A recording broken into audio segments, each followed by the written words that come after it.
Padel is the fastest growing sport in the world. It's simple, it's easy to play, and in the last 5 years it has exploded in popularity. But why?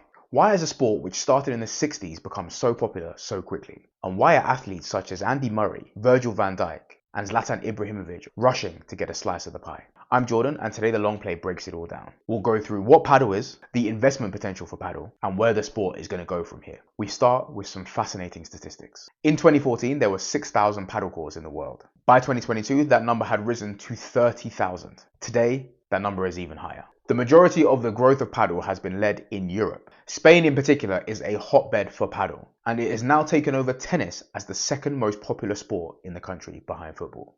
There are more than 20,000 Padel courts in Spain alone, and there are more than 6 million Spanish individuals who have played Padel in the last 2 years. Places like Marbella and Seville, with great weather and ample facilities, are a hotbed of participation for Padel. But it's not just Spain where it's growing. Sweden is another epicenter of Padel in Europe, and outside of Europe, Argentina is the largest Padel playing nation. But what's all the fuss about? Picture this. Padel is a mix of tennis and squash. The court is smaller and the walls are in play. You do not need to be as fit or as coordinated to play Padel as you would with regular tennis, so participation is much higher. Young people play Padel, old people play Padel, girls play Padel, boys play Padel. The boom in access is fantastic for growth and also fantastic for investment. There are a whole slew of very famous athletes chomping at the bit to get investment exposure into the sport of Padel and financial access into the Padel ecosystem. David Beckham, Serena Williams, Andy Murray, Robert Lewandowski, Neymar, to name just a few.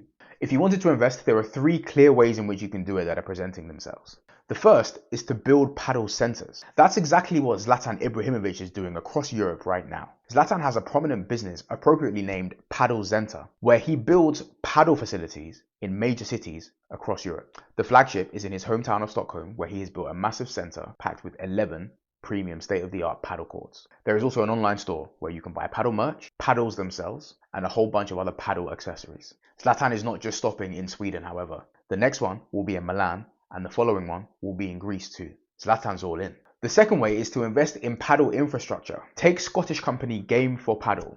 Their entire MO is to build Padel centers around the world. They've built many Padel centers in the UK, and they recently won a contract to build 34 more Padel courts, citing very famous shopping centre Westfield in London as their next destination. To get to where they are, they raised some funding, and their last round was particularly oversubscribed. It saw contributions from Andy Murray, Virgil van Dijk, and Annabel Croft, to name a few people. We'll be seeing them a lot more soon too. Speaking of Andy Murray, have you ever wondered why he wears AMC or the Castor brand so much? My newsletter breaks down the business behind sport in the UK and the EU, and it's delivered to your inbox every Monday at 11 AM. I previously wrote about Andy Murray and Castor's relationship and how Castor is one of the fastest growing brands in the whole of Europe.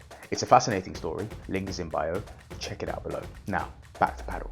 The third way is with a Padel team. The first edition of the Hexagon Cup started in February of 2024 and saw 6 Padel teams owned again by some very famous athletes. Andy Murray had a team, Rafael Nadal had a team, Robert Lewandowski had a team, Eva Longoria has a team. The tournament was a success and sold the broadcasting rights to some pretty significant companies. DAZN and Discovery Plus were the global streaming partners of the tournament, and in the UK, ITV held the rights, streaming the tournament on ITVX. There is celebrity investment in the sport, there's broadcast backing in the sport. The sport is growing, and it's showing no signs of slowing down. The biggest way, however, in which Padel can really reach an epicenter of people's imaginations is with Olympic acceptance. For a sport to be brought into the Olympic Games, it needs to meet 4 criteria. The first is that the sport needs to have an international federation. The second is that the sport must comply with WADA, the World Anti-Doping Agency. The third is that there must not be any motor equipment used in the sport. The fourth is that the sport must be played in a minimum of 75 countries. Padel meets the first 3,